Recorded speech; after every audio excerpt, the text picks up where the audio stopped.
Welcome to the Genius Factory. Enjoy the video. In this video, I will explain how to change coolant in your Kia Rio. Before we begin, safety is paramount. Always ensure your engine is completely cool to avoid serious burns from hot coolant or steam. Please wear safety glasses and gloves throughout the entire process. Have your new coolant, a large drain pan, and basic tools ready for a smooth and efficient procedure. This preparation saves time and ensures safety.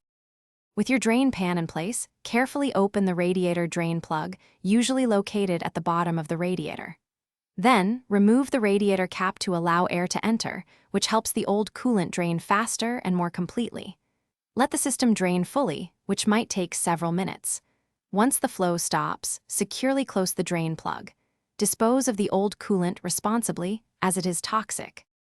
After draining the old coolant, it is crucial to flush the system. Close the drain plug and refill the radiator with distilled water. Start your engine and turn the heater to its highest setting, allowing the engine to reach its normal operating temperature. This circulates the water through the entire system.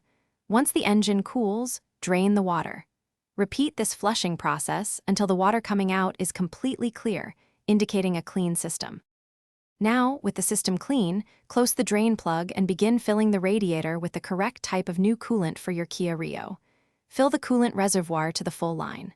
Start the engine with the heater on high and let it run for about 15 minutes, allowing any trapped air to escape. As the engine warms, the coolant level may drop, so top it off as necessary. Finally, check for any leaks.